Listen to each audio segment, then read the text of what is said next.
This project did not go as planned. Hey guys, it's Shara from Woodshop Diaries, and in this video, I'm going to show you how I built an arched cabinet. And while this is kind of a how-to video, it's also kind of a how not to video. I spent over a month going back and forth debating on the thousands of possible ways to build this thing, and even now that I've built it, I still have regrets and things that I wish I had done differently. Which goes to show that until you actually build something, you never really know the best way to go about it, but that's another story for another day. So if you're ready to hear all the could haves, should haves, and would haves of this project, let's dive in and get building.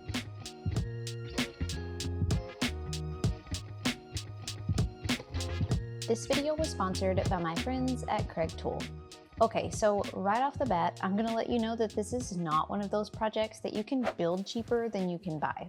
Walmart and Wayfair are selling arched cabinets for like 250 bucks, and I spent just over that in lumber to make this. Now, the Walmart one is particle board, and this one is red oak, so there's definitely a quality difference.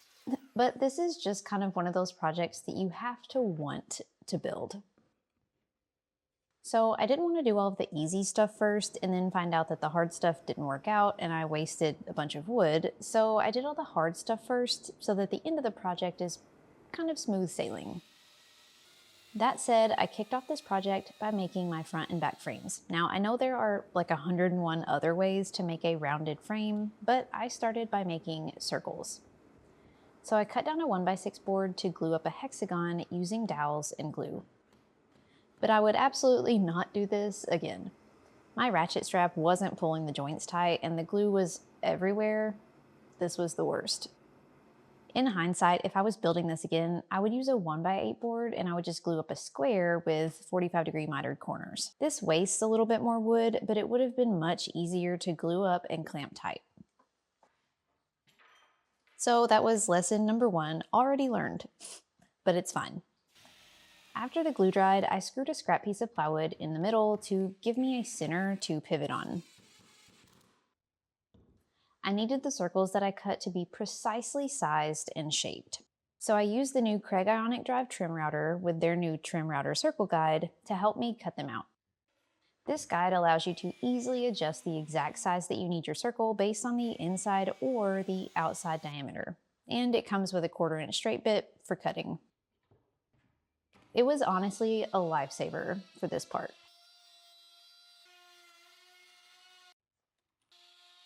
I cut my first circle so that it was 30 inches diameter. Then I carefully adjusted and cut a second circle to give me a wooden ring that was exactly 1.5 inches thick, which makes it like a 1x2.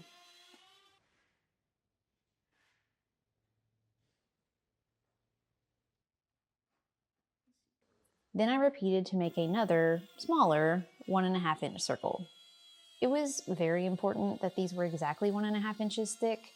The larger circle will be for the cabinet frame, and the smaller circle will be for the doors. And this will make more sense eventually, I promise. Okay, so this bigger circle, I'm gonna use it for my face frame. I'm gonna cut it in half, so one half will be like the front face frame and the other half will be the back face frame. So to make it easy, I'm just gonna cut along 2 of the joints that are opposite each other. That way I know like I've got half the circle here and half the circle here. So I have marked these joints right here to cut. I think I'm just gonna cut them on the miter saw. So definitely don't do this. I cut this on the miter saw only to immediately realize that after the fact I really should have just used my circular saw and AccuCut guide.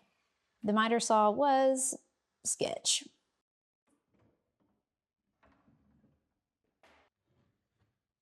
But now I have my 2 arches.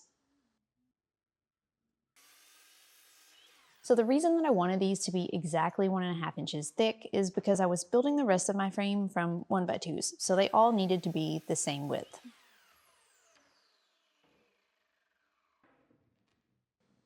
So I cut down 2 sides and a bottom from 1x2s, and then I marked and drilled dowel holes to assemble the frame. Before trying to glue up this face frame, set the arch on something flat and just make sure that it sets flat on the bottom on each side. If it's like a little off, trim it or sand it or something to get it to set like perfectly flat on a flat surface.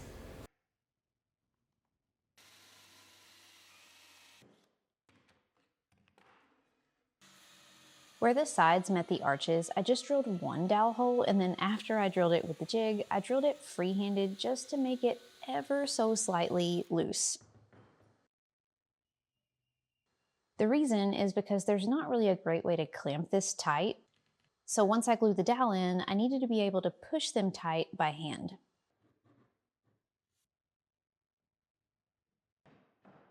Hand clamp across the bottom, but at the top, I just pushed the joints tight and then used a few small clamps on the face to try to hold it while it dried.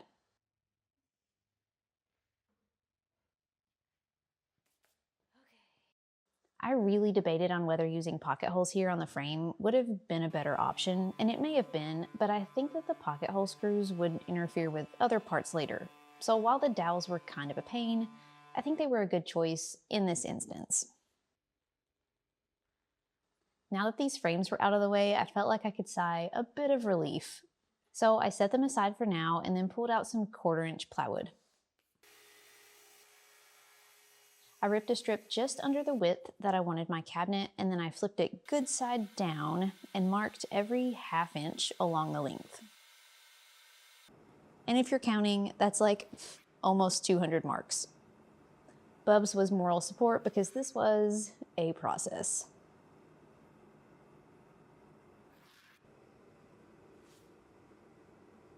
I set my circular saw on my Kreg AccuCut guide and adjusted my cut depth to cut about halfway through. Then I proceeded to cut along every single line. It was a lot, and it took about an hour straight. But this will go over the top of my cabinet, so I wanted it to look and feel super smooth.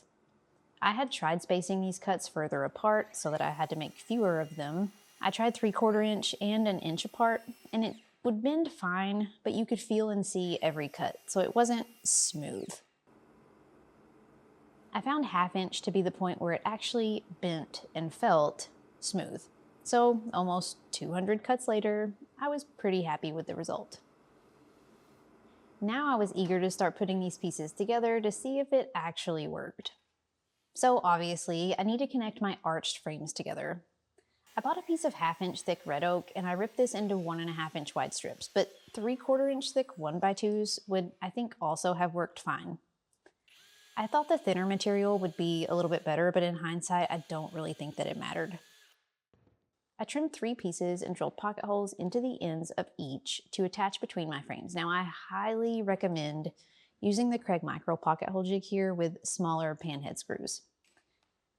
These are small, very delicate pieces, and I learned the hard way after the first one that even with these smaller screws, I needed to pre-drill before driving to prevent wood splits.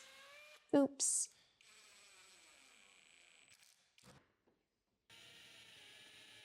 So I spaced these about 3/4 inch in from the outside edge, and I added one along each arch joint and one at the very top. I tried wrapping my plywood around this, but I felt like it definitely needed some more supports, so I added 2 more strips to split the difference on both sides.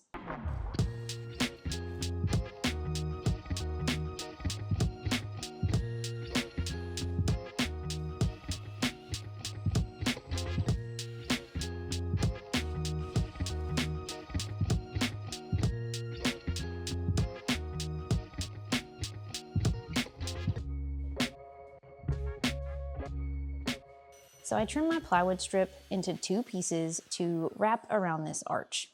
Now is the moment of truth to see if it worked.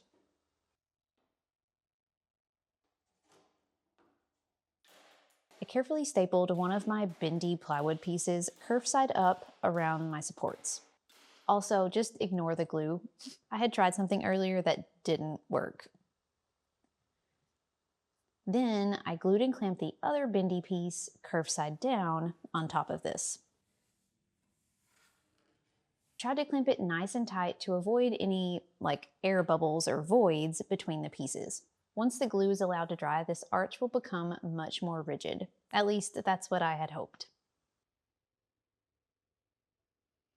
I took a lunch break and then came back and removed the clamps, and honestly, at this point, I could breathe a sigh of relief because the hard part of the cabinet is over. The doors will be another story, but for the rest of the cabinet, it's pretty straightforward, so we can chill out a bit. Or maybe you're already chill and I'm just the only one stressed out.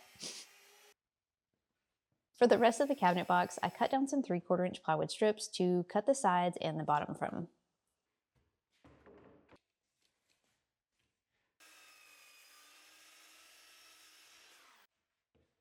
I carefully marked out where I wanted my shelves to go on my side panels and drilled pocket holes at these locations.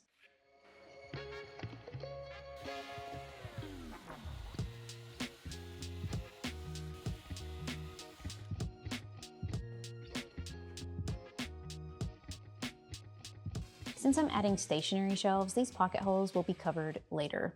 So one of the main reasons that I made this as a front and back frame type of cabinet is because I wanted a lip on the front and the back. So when securing these, I made sure that the outside of my side panels were flush with the outside of my bent plywood pieces, which were all about a 1/4 inch inset from the outside of the frame. This was intentional, and I'll add some trim to cover this later. Then I added a bottom panel with pocket hole screws as well.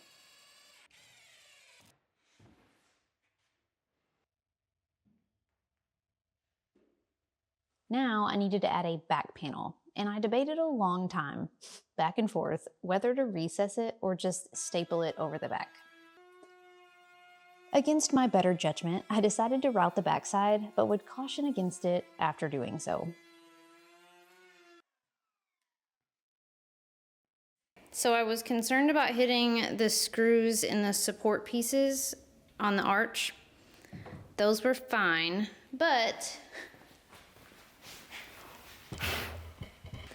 you can see a screw right here, and there's another one right here, and then another one down here. So the screws from the bottom panel, the pocket hole screws, I did actually hit those with the router. Surprisingly, it didn't really do anything. It just kind of shaved them off, but that's obviously not ideal. So if you're gonna route the back out, just watch out for screws. Probably best to just cut the back panel and staple it on instead of rabbiting. What's done is done, so I carefully cut a piece of 1/4 inch plywood to fit over the back, and I rounded the bottom corners with a jigsaw. That way, they would fit into my rabbet, and I could mark along the top. Then I carefully cut just outside that line so that this piece would fit neatly into my recess. But if you're just stapling this onto the back, it doesn't have to be too precise, just as long as it covers the opening, that works.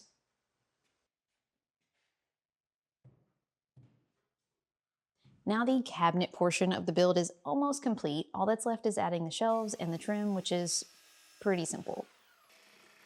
So I cut 3 plywood shelves, notched the back corners to fit around the back frame, then applied edge banding and installed these with pocket holes so that they strategically covered the pocket holes in my side panels, which was very convenient.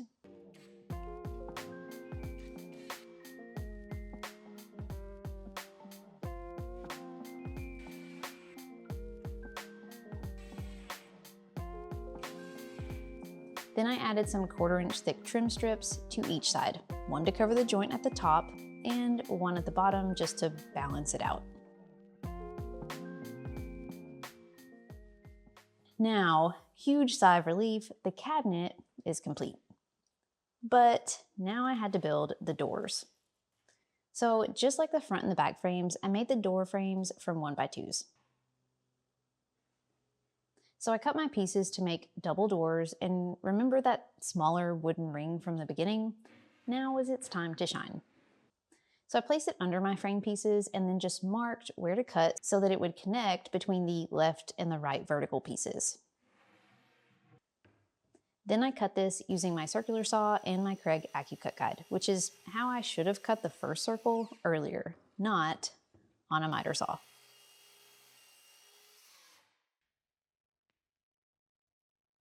After I had one, I cut the other, and I just really hoped really hard that these doors would actually come together and fit right.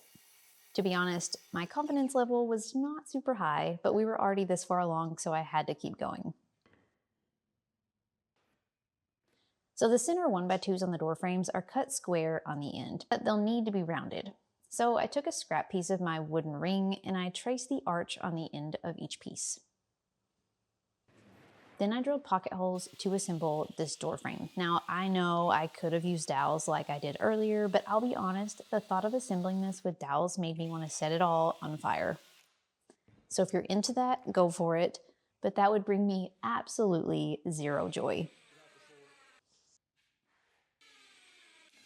Sometimes there are processes you enjoy doing and sometimes there are not, and you have to just pick and choose which ones that you want to do.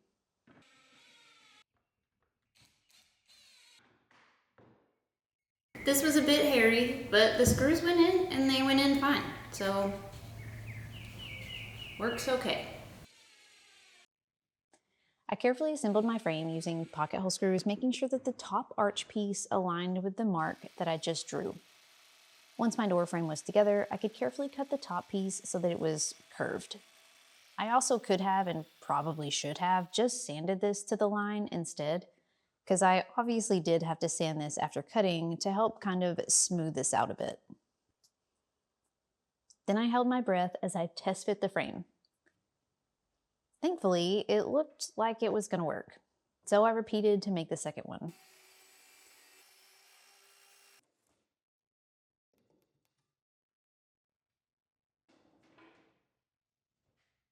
For the back, I ripped 2 strips of 1/4-inch plywood just barely over the width of my door frames for the door panels. I'm going to glue these onto the back of my frame, so I traced the shape of the door and then cut them a bit oversized. Now stick with me, I know this isn't the usual way of doing things, but it did work out well in the end.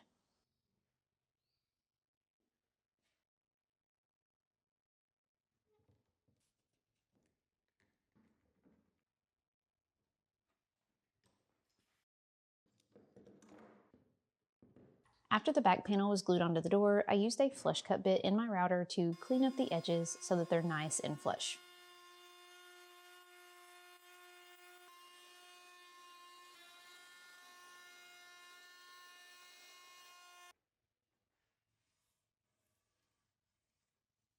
Now the doors are built, but we have to switch gears one more time to add the last piece of the project, the legs.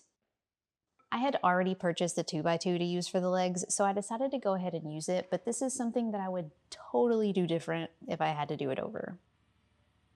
First, I'll show you what I did, and then I'll explain what I should have done. So essentially, I need to notch these 2x2s to fit around the corner of my cabinet. So I used a table saw to make 2 cuts halfway down each leg.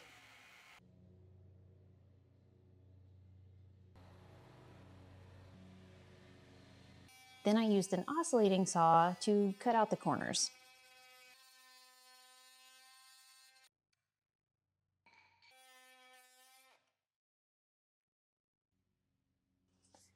And this worked, but it wasn't super clean or precise or quick. So in hindsight, what I wish I had done is bought 1x2s and cut 2 pieces for each leg. Then I could have used a jigsaw to notch out the corner and just glue these 2 pieces together. But this didn't cross my mind until after I had already made it home from the store with the 2x2 and I didn't want to make another hour-long trip back to the store. So I made do. Thankfully, it worked out, but I would not do this again. Once all 4 legs were notched, I glued them onto each corner of the cabinet.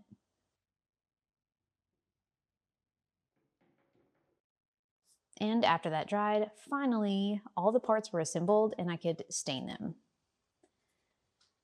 So like almost every red oak piece that I ever build, I stain this in Minwax weathered oak.